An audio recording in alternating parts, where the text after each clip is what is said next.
Your absence gave me heart problems. I'm going to say that one more time. I'm going to repeat that for you. For the ones that are saying, what are you talking about, Morgan? Your absence gave me heart problems. Quick PSA. Guys, we don't know what's going to happen with this TikTok ban. I do have a YouTube channel, which is Morgan Rees, I can't speak, life speaker. And then I also have my podcast channel, which is Good Morning Black People. And I'm noticing that the algorithm is not really pushing my content. I've had so many people that I say, go check out my YouTube channel, go check out my Facebook page, go check out my Instagram page. And everyone's telling me, well, you got good content. I don't know why it's not pushing. Or I had a person who's following me. She said, I don't get any information, Morgan. I don't see any of your things. Have you been busy? Have you been doing anything? And I'm like, yeah, girl. I got two YouTube channels now. I got my Morgan Rees Life Speaker channel, and I got my Good Morning Black People podcast channel. And the algorithm is not pushing it. And people are worried about this TikTok ban. But I will tell you this. Think about what did we have before we had social media? What did we have before we had Facebook, Instagram, LinkedIn, Twitter? What did we have? We had word of mouth. We were set up engagements to speak. And guys, if you want me to speak at your school, I will do that. If you want me to speak at your youth convention, I will do that. I will speak at a church, but it depends on the church. I don't walk in any and everybody's doors unless the Lord lead me. But anywhere you want me to speak, please reach out to me. Send me a DM. I'm on WhatsApp. Look up your girl Morgan Rees. Give your girl Morgan Rees some support. Go check out my YouTube channel because this full message is gonna be on my YouTube channel, Morgan Rees Life Speaker. So we're gonna go back into the message. That PSA is over. Your absence gave me heart problems. So, as I told you, my journey, my story has always been abandonment. My story has always been lack of love, lack of support, lack of, being wanted. And probably like others, this is a generational thing. And it is more prevalent in the Black community. So for me, all three of my children, their dads really wasn't in their lives. And when that person who is the mother or the father is not in the child's life, people are not thinking, how is that affecting that child? Your absence gave me heart problems. And from generation to generation, mainly in the Black community, is more prevalent probably in the Black community, the Black culture, than any other culture. I don't think any other culture is affected or impacted by this more than the Black community, because you have a lot of absent fathers. You have a lot of absent mothers for whatever reason, whether they had their own demons that they've been trying to fight, and their own pain and their own stress and their own trauma. And because they couldn't take it no more, they abandoned you as the child. And so when you became older, you probably passed on the same cycle to your child. And the cycle and the generational cycle and the generational cycle and the curse continues, and is so forth and so on. For me, it was my three children. My three kids did not really have their father in their life the way I thought they needed to be in their life. My first two kids, my oldest, her dad was in and out of her life from the time that she was born. My son, he never got a chance to meet his dad, ever. He never even got a chance to lay his eyes on his father, to know that that was his father. My youngest, even though he was there, he really was not there. And I remember my son, he said it again when he came home. He said, I don't have no problems with her dad. Even though he probably wasn't there the way I needed him to be, he still was there. So, and you have households like that where you can have both parents. You can have both mom and dad, or whoever, mom, stepdad, stepmom, stepmom and dad, however the dynamic is, and they can still be absent. They may either, I work too much, I got to take care of the home, I got to do this, I got to do that, or they don't want to be there, but because out of obligation, they stay in the relationship. They stay in the marriage, knowing that they're unhappy, and not realizing when you do that, when you have children, how that impacts and affects the children. And you don't think about how that's going to affect them as they grow up. And some people who have been through those abandonment type of dynamics of parental guidance or parental circles, their heart, they have heart problems. They may not see it, they may not say it unless they get delivered, unless the Lord speaks into their heart and their spirit and they get some healing. Like your girl Morgan. Morgan had to get some healing. Morgan had to get some deliverance. In order for me to be able to share my journey, my story, my trials, my tribulations. Because people keep thinking, Morgan, you ain't got nothing going on. Guess what, guys? I still got stuff going on. It's just that he's equipped me better to be able to handle all the things that keep coming at me, because all things have always been keep coming at me since I was born, to know what things keep coming at me for. So he equipped me with the right tools, the right mentality, obviously, the right heart posture to not let it affect me. Not let me be bitter because I was abandoned or because I was not loved enough. Not let me be angry. Not let me be hurt. Let me be in pain. Your absence gave me heart problems. And you're like, Morgan, what are you talking about? Who gave you heart problems? It must was that man. No, it was parents. When parents are not in your life the way they're supposed to be, and sometimes they just cannot be in your life the way you need them to be because they got their own hurt and pain in their life. They have their own trauma. They have their own hurt. And if they don't know how to get deliverance or don't know how to get healed from it, they pass it on to the next person, And think about this. I had 3 children. So imagine those women who had 5 kids, 7 kids, 10 kids. And I had 3 different children's dads. Don't like the term baby daddy. Do not like the term baby mama. You call them these names when they either was not there in your life like they supposed to, or in your child's life where they were supposed to be, or be that present parent, father or mother where they're supposed to be. They could have been strung out on alcohol. They could have been strung out on drugs. They could have had some mental health issues. Again, your girl Morgan came from that kind of family background, so I can talk about this. And my youngest, she always just said, well, Daddy was always good with me. I said, yeah, he was, but he wasn't. But because you were so young, you didn't see that. And all you saw was your dad. Like with me, at first, before I met my dad, because remember, I didn't meet my dad until I was 21. All I knew was my mom always kept giving me bad things about him. She never gave me the good things about him. And then she would do whatever she could to keep me away from him.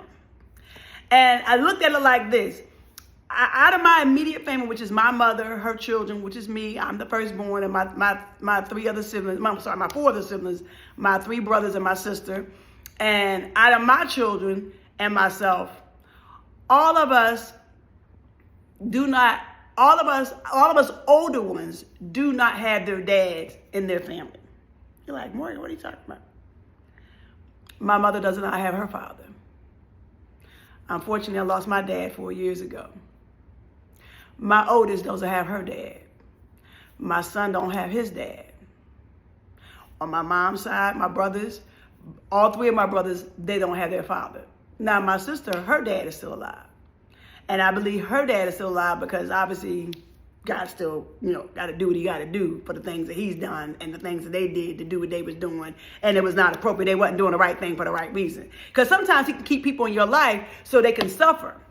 So if they're suffering and they got to go through their pain, their trauma, they're going to reap what they sow no matter who you are, what you've done, unless you've asked for forgiveness. And you've asked for forgiveness to the person that you hurt. And then you ask God to forgive you, and you forgive yourself for the things that you've done to those people.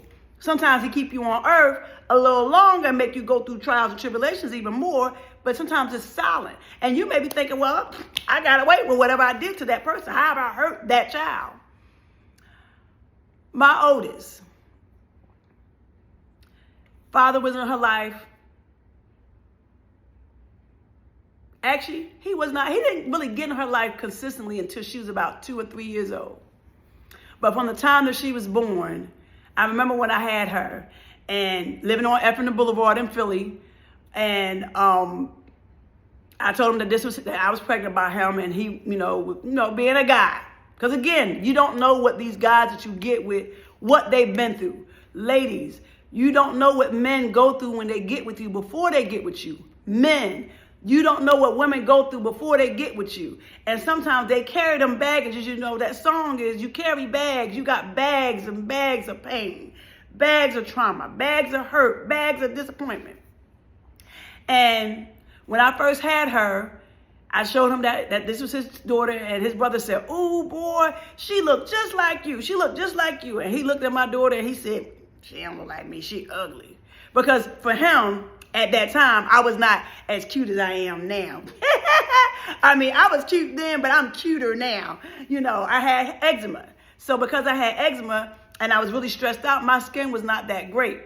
And he abandoned her.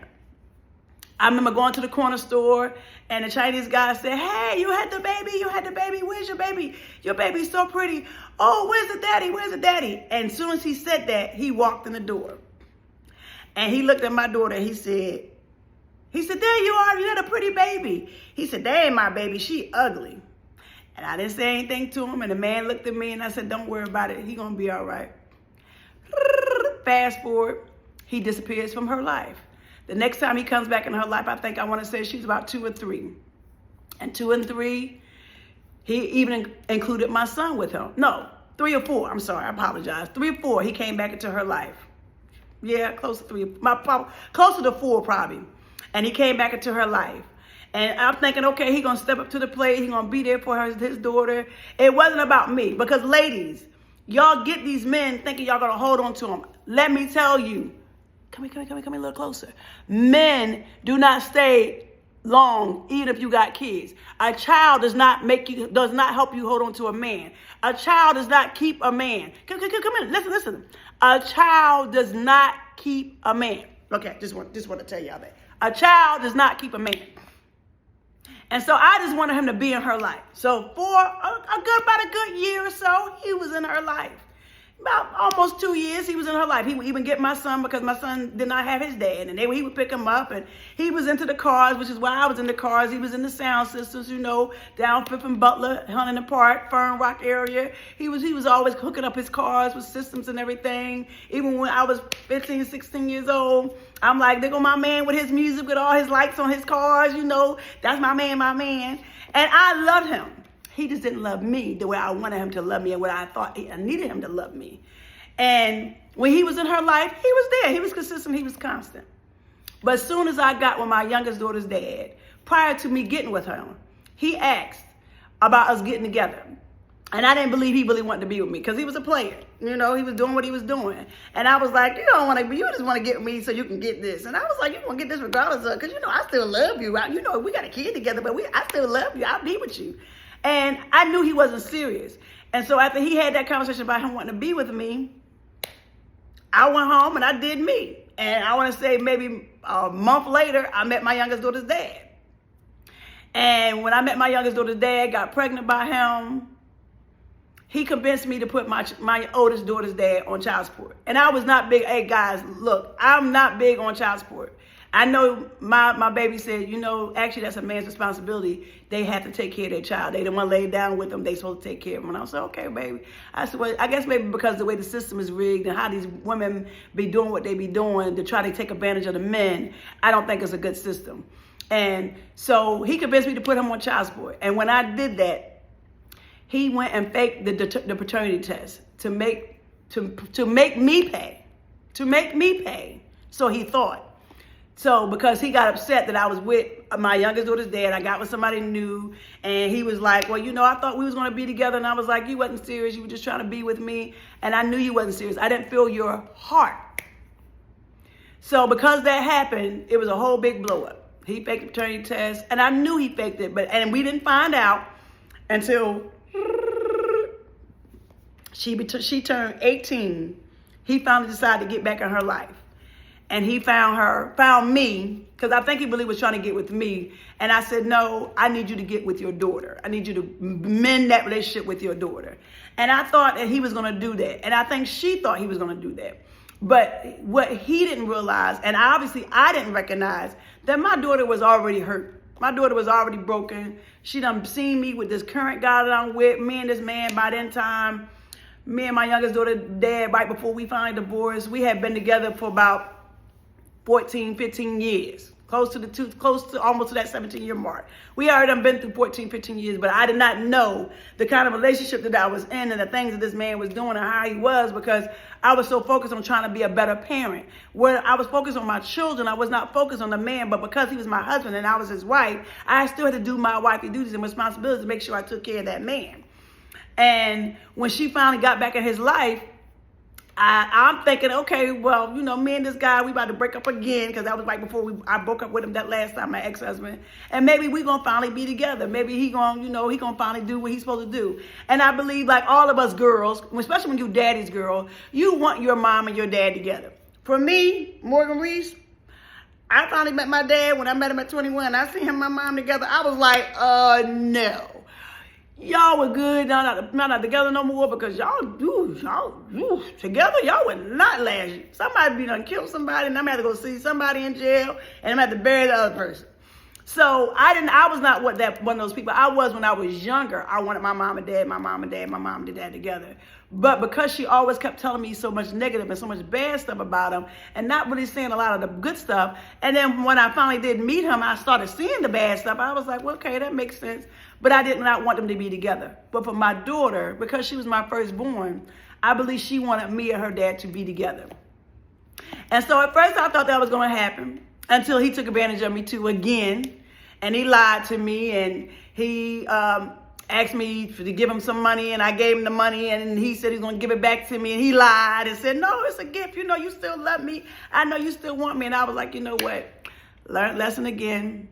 I'm going to go ahead and let you be. Just spend time with your daughter. Get to know your daughter, because you lost a lot of time. And I said, when he finally admitted to me that he did fake this paternity test, I said, you don't realize how much you hurt your child.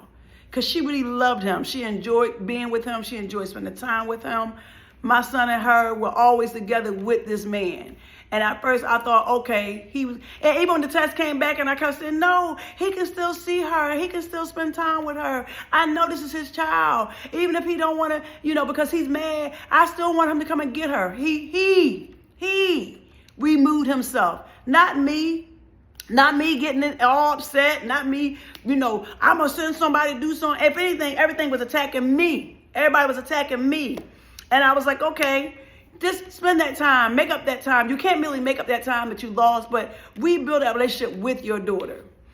And unfortunately, God gave him 9 years to do it. 9 years. He told her the truth about him faking the paternity test.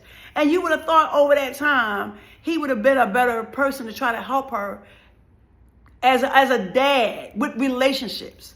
Because mainly us girls, mainly the girls, and the guys do too, but it's more impacted and affected with the girls. We get into bad relationships because either we did not have a great relationship with our dad, or we had a great relationship with our dad, and we're looking for our father in that man that we're with. And guess what? Okay, let me tell you, listen.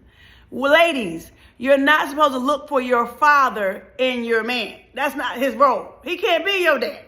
And men, you can't look for your mom in your woman. Now, she may have the same characteristics, the same personality. Like my son, before he got married, he said, Mom, I want a girl just like you. And I said, well, baby, I'm one of a kind, unique. You ain't gonna never find anybody like me. But maybe they'd be close enough. They may have the same similar heart. Because again, absent father cause heart problems. Your absence caused heart problems. And for me, obviously, because I did not have my mom in my life like I really wanted to, and I did not have my dad in my life like I wanted to, it didn't give me heart problems. It didn't make me angry. It didn't make me bitter. It didn't make me sad. It didn't make me want to get in relationships and make that relationship a toxic relationship because I was missing that. Because with my youngest daughter's dad, even though he had his mom and dad in his life, he fought his dad a lot. He was always constantly in beef and battling with his dad. And like I said, that's not what you're supposed to do to your dad. You ain't supposed to fight your dad. Like, I can have issues or whatever, or problems with my parents, but I don't want to get in a physical fisticuff. I don't want to fight them. And he did. So let me go back. And so I thought that he was going to do that. And because he did not have that comfortable relationship with her to let her know, give her guidance on how to choose a good man, even if he was not a good man. Like I used to always tell my kids, don't be like me. be better than me. Make better choices, make better decisions. Learn from my choices and my decisions. Learn from my mistakes, and you do better. You make a better path. And it's not about competition. It's not about, oh yeah, I did that. That's right, I am better than her. Look at what her life is and look what my life is. It's not even about that, because as a parent, as a real genuine parent, you want to see your children succeed. You want to see your children accomplish any and every dream and goal that they have in their life. I don't care if you happen to have a bigger place than me. You have a better car. You have a better life. You make more money. You have a better life. I don't care about that, because at least you are making the choices and decisions that I was not able to make, because I did not have proper guidance and wisdom. So I did the best I could with what I knew and what I was learning along the way, because God was placing certain people in my life. But because I was already on that healing and deliverance journey, obviously I've been on that healing and deliverance journey for a long time, and it got better as I got older to where I'm at now. And because he did not do his part before he passed, guess who the blame came back on? Me. Guess who it's your fault that he's not here? Guess who if you would have never got with that man, you and him could have got together? Me. Guess who I can't believe you ran my daddy away. I did not run your daddy away. Your daddy ran himself away. Your daddy caused that cycle of pain in your heart to give you heart problems, because when he seen that I got with somebody new, and as his way of payback, again, the child support thing, I did not think I should have done it, but I did it anyway. It backfired on me. It messed me up. But it did not mess me up. It messed my child up, because as an adult, but obviously we technically really was not adults, because when we got together, he was 16, I was 15. So, we were children. And when I had my daughter, I had her at 16. But when he got older, I figured, okay, he in his 20s now, he's a little bit more mature. And unfortunately, men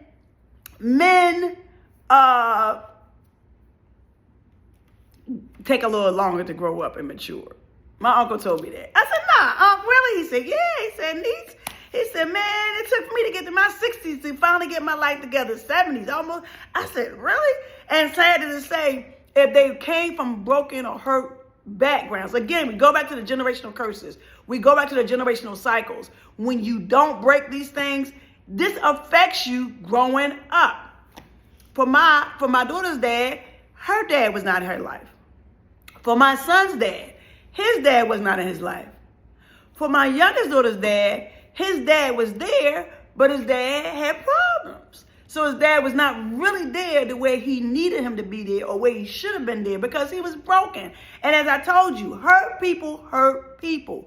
Broken people break other people. If you down in the dumps, as the saying goes, misery loves company, I want you down in the dumps with me too. But their absence giving you heart problems. And because her dad was absent prior to, and then he finally got in her life, and she was so happy, and she was like I was when I got back with my dad, and I was like, ooh, my daddy back in my life. Ooh, my daddy gonna do this, my daddy gonna do that. I'm like, yeah, my daddy. Then I started to see who my daddy was, and I was like, oh, daddy doing too much. But he still was my dad.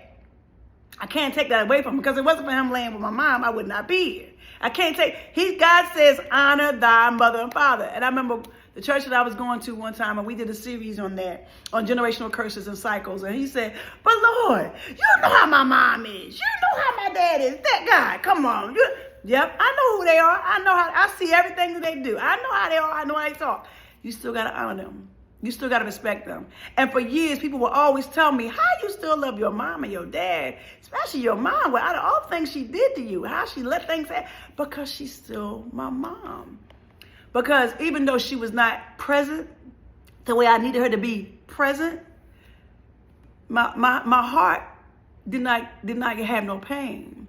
My heart I did not have heart problems. I did not have problems where I was going to be angry and bitter with her.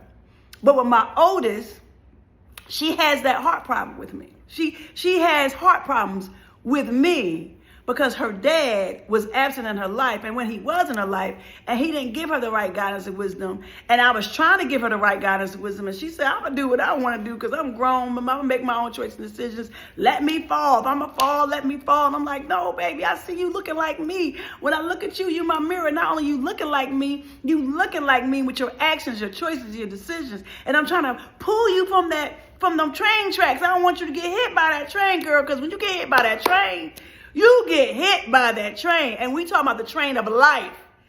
I was getting hit by that train of life on a consistent, constant basis, like a roller coaster ride. Boom. Here it goes. Something else happening. Boom. Something else happening. Boom. Here come another train. Boom. Getting hit again. I don't want you to go through this. But because she wanted to do what she wanted to do, her life ended up the way it ended up. And again, it's my fault. Again, I caused that.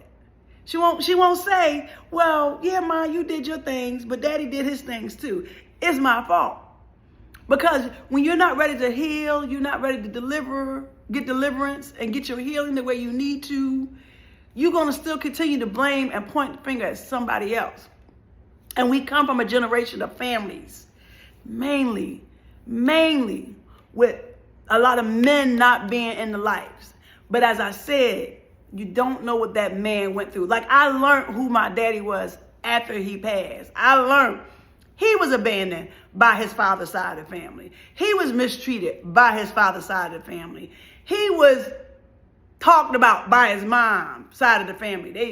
Your daddy ain't this and your daddy ain't that. I remember when he passed away and everybody was like, I was like, well, dang. Did he do anything right? Because obviously he did something right, because y'all still was, when you needed some money, he was there. He'd give it to you because he had a good heart. Again, my mother and my father created me in love. So because they created me in love, that means they had good hearts at one time. They were loving parents at one time. It's just that as life kept happening to them and life was lifing, it hardened their heart a little bit, gave them a little rebellious spirit. And think about this. When you got anger, when you got bitterness, when you got confusion, when you got rebellion, you got all those are spirits. There's a not of God, because God is not about none of that mess. And when you hold on to all that, you're blocking and delaying whatever God got for you, whatever plans, whatever path he got, whatever purpose he designed for you or destined for you. You delay that. You block that because you like, I am not forgiving my mom. I'm not forgiving my dad. And with my oldest, she feeling like it's my fault, baby. It's not my fault. I'm sorry. And the person that can answer those questions, he's gone. Well, my mom, she had that same chapter for a while with her because her dad passed when she was little, and she never got a chance to have him in her life because she was not a part of her family the way she was supposed to because of the choice and decisions that her mom did. Again, when we gonna break these curses? When we gonna break these cycles? Because y'all don't realize how much this impact and affect the children. And then when they become adults, guess what they do? They impact and affect their children if they have children. And then some say, I don't even want no kids because I seen my mom and my dad went through, or I seen what my other family members going through. We gotta start breaking these cycles and these curses, because your absence gave me heart problems. Your absence gave them heart problems. Your heart is affected. Your heart dictates how you are in other relationships. Your heart is showing how you are, either you are, you're not the person that you should be to make that relationship a better relationship, because your heart got heart problems. You got heart problems. Your heart is destroyed. Your heart is damaged. Your heart is, guys, I promise you, your heart is bleeding, because either if you did have both of your parents in your life, you may have been the fortunate one that said, both my parents were actually okay parents, because they went on that deliverance journey. They went on that healing journey. They healed from their brokenness, from their past, from their family. They got delivered from the brokenness and hurt from their family, and that was passed down from generation to generation to generation. They were able to say, hey, I can't repeat this cycle. I got to break this somewhere. I got to do better. And then when you do that, some people say, oh, they think they're better than me now. Oh, they delivered this. They think they better than me. It's not about being better. It's about, I'm learning from what you did. I'm learning from what you did not do to make better choices and decisions. And when you are in a heart posture where you're not ready to be healed, you're going to carry that on either to your grave, or you're going to continue to consistently have heart problems. You're going to consistently have health problems. High blood pressure, what do you think that is? Diabetes, what do you think that is? Cancer, what do you think that is? Those are all because your heart, you got heart problems. You got unhealed pain. You got unhealed trauma, or because of the choice and decisions you made, and you did not go through that healing path like you should have. And those are spirits. Those are not, because remember, Jeremiah 29:11, for I have plans to prosper you, thus said the Lord, not to harm you. Health issues is a harm. Mind issues are harm. Physical issues are harm. Financial issues are harm. I have plans to give you hope for the future that I destined for you. And until you heal and you get that deliverance, you're not going to get where you're supposed to be. And if you do have it, don't think you're happy. And we know you're not happy. Even if you have the finest cars and clothes and mansions in the hills and all that, you're still not happy. Think about all these people that are rich in this world. They got everything that money could buy, but they got heart problems. Their mind is not good. They got a lot of pain. They got a lot of sadness. They got disappointment. Their thing is, yeah, I got all this. I did better than my parents. I got a better life than my mom, my dad, or my grandmom, or whoever raised me, and I'm never going to go back. But you're missing that one particular thing in your life, whether it's either your mother or your father or that relationship. And take it from your girl Morgan. It starts with forgiveness. You got to forgive them, whether you want to or not. Even if they don't hear you, forgive them for you. Because I look at my daughter, and I promise you, I had this dream. This dream was so real.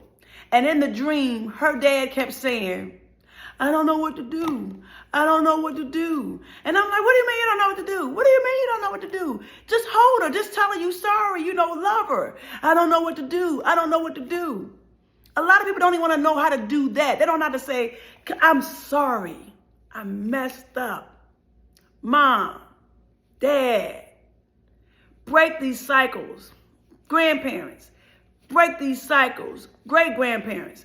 You got parents who saying, well, they didn't do it back then. We kept secrets. We kept lies. And how did that work out for you? How did that work out for the next generation? How did that work out for the next generation? Oh, we had pain. We went through this, but we ain't talk about it. When you don't talk about it and you don't address that elephant in the room, that elephant carries to the next person, stampede on somebody else, or stampede on somebody else. Or if they get in a relationship, they're broken and damaged because they did not heal from the previous relationship. Or they didn't heal from them not being wanted by their parents, from them not being loved, from them being abandoned because their mom or their dad was strung out, or because their mom or dad had mental health issues, or because their mom or dad just left and started their own life with a whole new family and forgot you. And because that happened, their absence gave you heart problems. This is a season we need to start healing our hearts, because that's what the Father is looking at right now. He's looking at our hearts. How is your heart? If that person said what they said to you, did you pop off at them? Or did you just let it roll? Or did you just say, okay, you know what? You obviously having a bad day. I'm going to go ahead and leave you where you at. I'm going to leave you be. Because obviously you got some things going on. I'm going to go ahead and, I'm going to step to the side. And people are not realizing the absence of their mom and dad. It began with that. When their mom and their dad, or if they were together, it was a toxic relationship. It was an abusive relationship. It was a broken relationship. Or the dad was never around. Or the mom was never around because the mom is too busy working too hard to try to take care of the house. That was me. I was home, but I was always trying to take care of the house because my money was being taken and I couldn't figure out where my money was going. Then I found out later on they was taking my money. And I was trying to still provide for my family, provide for my children. give my kids what I was not able to get, what I was not able to do when I was growing up. Because I started working at 14 years old. If I probably could have worked sooner than that, I would have worked sooner than that. Your absence gave me heart problems. Guys, please follow me on my YouTube channel, Morgan Rees Life Speaker. Please check out my podcast page channel, Good Morning Black People. Let the algorithm pick up Morgan Rees Life Speaker. Let the algorithm pick up Good Morning Black People with Morgan Rees podcast show. Let the algorithm find me on Facebook. Find me on Instagram. Find me on Twitter. I don't really be on it that much because I'm still learning, trying to figure it out. Follow me on TikTok. We don't know how long the TikTok ban gonna last. But before we had all these platforms, we walked into buildings, we walked into doors where we would share, we do speaking engagement, where we would share our ups, our downs, our problems, our good, our bad to other people, because someone needs your story. Someone needs your journey. Someone needs to hear what you've been through so they can say, okay, so it's not just me. Because I remember when I would go through things and people would say, girl, this my life much worse than yours. And I'm like, no, it ain't. Nobody's life is worse than mine. And I would meet people and I'm like, oh yeah, your life is a little, yeah, you've been through some things. But guys, check me out on my YouTube channel, Morgan Rees Life Speaker. Morgan Rees, MorganRees, Life Speaker. Good Morning Black People with Morgan Rees YouTube channel. My Good Morning Black People is on Facebook. My Good Morning Black People is on Instagram. Please follow me. Check your girl out. I hope you guys have a blessed weekend. Have an amazing weekend. Please be safe and be blessed.